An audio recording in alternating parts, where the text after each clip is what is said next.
Tikal is a game that can probably be considered a modern classic, if nothing else because it won the Game of the Year in 1999. But for one way or another, I had never played it. Just never happened that I tried it until I tried this new edition here, Tikal by Super Meeple. Now, I never played the previous game, but I do own it. I do own a copy of the old Tikal, and yeah, so I never tried it. So what? I don't think one has to play all other games before they get new ones. I mean, I don't need that kind of negativity in my life. So, while I haven't played it, and so I won't be able to compare gameplay, although just from having a look at it, it looks very similar. I can compare the components, because I looked at the components of the old Tikal, and I can tell that this new edition is just so much better from any and every point of view. You can even see the difference between the format of the box. This is the traditional, long box that we used to have in board games back in the day. Now this is the new and by now standard or almost standard large square box that can be stacked in different orientations, not just horizontally, just a better box, we know that. So component-wise, the biggest upgrade is in the fact that now the explorers in the game, they are not a generic piece of wood anymore, but yes, they are meeples. Thanks 21st Century for giving us the meeples. Also, the treasures are represented by thicker counters than the ones in the original box. The same is to be said for the Taza representer range, just thicker and better looking. But the biggest upgrade is in the tokens that represent the different levels of the temples that we will be discovering. In the original game, those were thin tokens made of cardboard, and now they are these other layers here made of hard plastic that just looks really, really neat, and they can be stacked securely on top of each other that way. And so if you know the game, the temples will start with a base value, which is 1 at the beginning. Later, temples will be revealed from the stack that will have better values, but then players can spend actions to build them up, and so that these temples will score more, because when you score, the value of the temple is the number printed on top, visible on top. So the board will change dramatically over time because of that. And you will spend a lot of actions building up a temple or revealing new layers, cleaning up so new layers are revealed until somebody comes in and gains majority. This is definitely a game of area majority. So, how does he play in case you still don't know the game, or you just want to have an overview to get a sense of how this edition may or may not have changed gameplay? The game starts with a player taking their first turn, and then players will alternate taking turns. When it's your time to take a turn, you draw a tile from that stack. The tile is divided into sections, into mini stacks, because there's a specific order in which more valuable temples will come out later. Less valuable treasures will come out later, more valuable treasure tiles are on top, and then there are volcanoes in there, and again, they need to be at a certain distance from each other, because when a volcano tile is drawn, that triggers a sort of like special mini round in which everybody can spend 10 action points, and then everybody scores, you record and you score, and you continue. When the stack is over, you have another mini round with its own scoring, and after the final score, the player with the highest number of victory points wins the game. Volcanoes. For some reason, when I was teaching the game, I swear, I kept saying Balkan, and people didn't correct me, but I said, when you draw a Balkan, you do this, you do that, and it's a Balkan. That also tells you where my mind goes when I'm not careful. So, when you draw a tile, not with a Vulcan, with a Vulcan. Okay. When you draw a tile, you place it on the board. You need to place it in an area that is unexplored, but that is adjacent to either one of the initial sections, and these are those sections, or later an area that is next to a tile that was previously placed. So, for example, that would be a legal placement. Now, as you can see, these tiles have stepstones, and those are the connections that will allow our meeples to move from stepstone to stepstone. When you place a new tile, you need to make sure that that there is a connection. Now, two tiles are connected even if there are stepstones only on one side, and the number of stepstones between the two tiles indicates the distance. So for example, these two tiles are connected because there are stepstones on at least one of the sides, and the distance between the two is 2. If I had placed this tile this way, then the distance between those two would be 4. This placement would be illegal because there is no way of reaching the new tile that was just placed. But after the first couple of turns, it's basically almost impossible to place an illegal tile. If I place a clear or a temple, for now that's all that happens. If I reveal a ruin style with those symbols, there will be a number of treasure symbols from 2 to 4, and I place the corresponding number of treasure tokens there. Again, if there is a volcano, like some people call it, that has been drawn, then that triggers a sort of like special mini round, which includes scoring. You resolve that, and then the player that drew the volcano places it on the board and resolves their turn as normal. So after the active player has placed down their tile, then it's time to spend actions. Each player has 10 action points, and each player will have this very useful player aid to be spent performing these actions in any order, and possibly in some cases multiple times, up to a point, as long as in any order and multiple times, as long as there are action points available. For an action point, you can take one of your meeples from your personal supply and place it on the base camp, on the starting camp. For an action point, if later in the game you will have other camps that are placed on the board, and you will probably want to do that so you can travel faster. If later in the game you have one of your other camps on the board, for an action point, you can also paradrop a meeple there. For an action point, you can teleport a meeple from the starting camp to one of your personal camps and vice versa. Or if you have multiple camps, you can have up to 2 on the board, then you can teleport them from camp to camp. That's a fast way of traveling. And we can also just walk in the jungle. Basically, each stepping stone that you walk on is an action point, so it can get pretty expensive. I just spent 1, to go there would be 2, 3, I decided to change my mind, 4, 5. And if you move a meeple, it's not so bad. If you want to move 2 or 3 of them, that starts getting pretty expensive. If I am next to a temple, I can spend 2 action points to build the next level, although technically it means I should just clear the temple, so I discovered another level there. I can clear, or basically add up to 2 levels to a temple per turn, spending 2 action points per level, but only if I have 2 meeples there. A single meeple is not enough to clear 2 levels of a temple. If I have meeples next to treasures, I can spend an action point to take a treasure from a stack. In a turn, a stack of treasures can give me up to 2 treasures if I had 2 meeples there. Actually, the cost is 3. I may have said 2, but the cost is 3 action points for each treasure.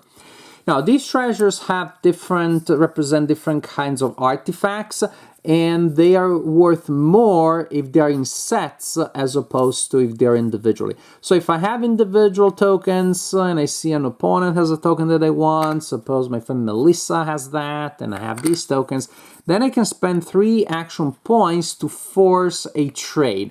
Basically, I can take a token of which I have only 1, and force my friend to give me a token of which they have only 1. And that's it. They have to accept the trade for 3 action points. Hey, they get a token of which they have 1, for 1 of which they also only have 1. But this way, I can form sets. Or it's easier to form sets that way. For 5 action points, I can drop a camp in a clear area where I have a meeple. If area with ruins has been depleted of its treasures, that also counts as a clear area where I can add a camp. Super important action. I can become the guardian. I can take control of a temple that will prevent other people from scoring it.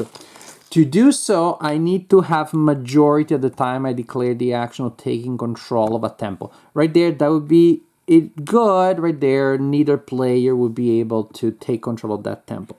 But if I have majority, I spend 5 action points. It's a very big action. I place one of my meeples there. I remove all of the other meeples that are there and they're out of the game. We try to rationalize that in many ways, but the only thing that makes sense is human sacrifice. That's it. This guy makes a human sacrifice and all of its bodies are gone, and now you have this like blood spell that prevents other people from taking control of that. And in this case, it's not too expensive, but say this opponent say had like 5 meeples there to take majority, I needed 6, and to take majority and to perform the ritual, I place a meeple there and I'm losing a bunch of meeples. So it's forever, it's irreversible. You don't get those meeples back. So taking control of a temple, preventing other people from scoring it for the rest of the game is a very important action. So that is for the actions that we perform. As I said, from time to time, you will have a mini scoring round, but it's interesting that again, when the tile the tile that triggers the scoring is drawn, is not like insta death, so to speak, because everybody gets 10 action points and then they get to score. And scoring is sequential, which is pretty neat. Meaning, suppose that now we're doing the mini scoring right now, the scoring right now. Scoring is for each temple, you will score the number that is visible if you have majority in that area. So red has played, has spent their 10 action points, and they score 3 points because of that. Then you also score points for your tokens. A token of which you have only one, it's worth 1 victory point. A set of 2 matching tokens, 3 victory points. A set of 3 matching tokens, 6 victory points. So that's it. We calculate the score for red. Then white gets 10 action points, and suppose that they spend them to bring in 2 meeples. Now they have majority over those 3, and so now white also gets to score those 3 thingies. There are 2 important consequences. That's why taking control is not just that you get to score it, but you also prevent people from scoring a temple. So you have a relative advantage. Another thing is that there is a random element. If the player that draws the tile that triggers the scoring is you, then you spend those 10 action points to do some quick grabs and gain majority. The player next to this player in turn order does maybe the same. By the time I'm the 4th player, it's my turn. There are a lot of, it's not just taking majority is not as easy as it was for the player who drew the tile or the player sitting next to them. So there definitely is a random element in that. In whoever draws the tile and goes first in scoring has that advantage that they need to defeat smaller majorities. I guess that as you go later, at least you get to see what other people have done. But it doesn't seem all that great. So, I mean, those are your two sources of points. Temples that keep getting better and better, and occasionally they get controlled through massive human sacrifice, and these tokens. These things score every time the scoring happens. So if you get a set early on, you're gonna get to score it through the 3 main scoring dictated by the deck of tiles and the final scoring at the end of the game. So this is the general idea. This is how you play Tikal. It's a really good game. I really like it, although I got mixed reactions from the people that I played it with, which are my wife, 2 other adult friends that we had a special event. They still don't have full game night, but with masks and all sorts of other precautions, we decided to try to at least play a game once. And then also I play with my kids. So I was able to play with a range of adults and younger gamers, age from 9, my youngest kid, to undisclosed, the age of the friends I played it with. But they're adults. So, mixed reactions. I personally like it very, very much. Some adult friends found it too slow, and they definitely found that there was a problem with analysis paralysis, and I totally see that. it is a game that lends itself to that, to analysis paralysis, especially for new players. But then if you play games long enough, you have that friend, then no matter, it's not a matter of just it's a new game. They will do it. They will just do it. They will just analyze, paralyze the heck out of the game. Because you got 10 action points and you got a lot of knowledge and very little randomness. The randomness is only dictated by the stack of tiles. So if you got that analysis paralysis friend who is going second in the scoring, they will just calculate what everybody may do after that. They will want it to do perfectly, whatever they mean by that, in that scoring, and leave a situation that it's not perfect for other people, etc., etc., etc. So everybody will struggle a little bit, and there will be a bunch of take-backs early on as people are learning the game, and that's perfectly fine.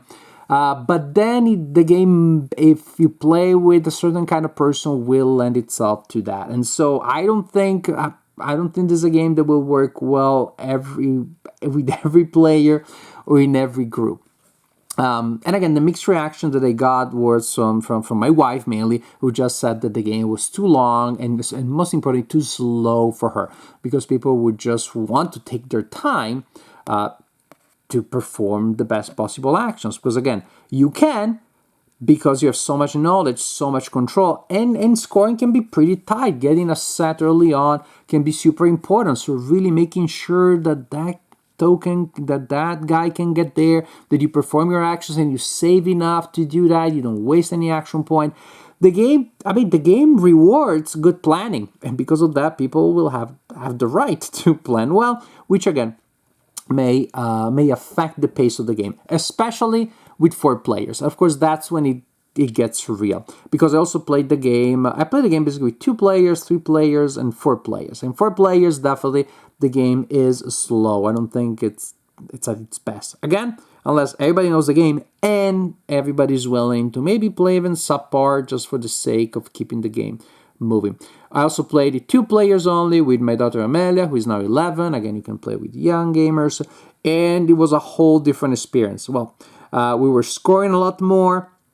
We weren't getting each other's way quite as much because the board is always the same. It's not one of those games where the board changes size depending on the number of players, so the players always get in each other's way. When my daughter Amelia and I played, just the 2 of us, I went one way, she went the other way, so we're just developing things. There wasn't quite as much trouble, quite as much confrontation, until I kept getting a lot of tiles with temples, and I stored them all in one area, and so she was forced then to come around and try to take those from me.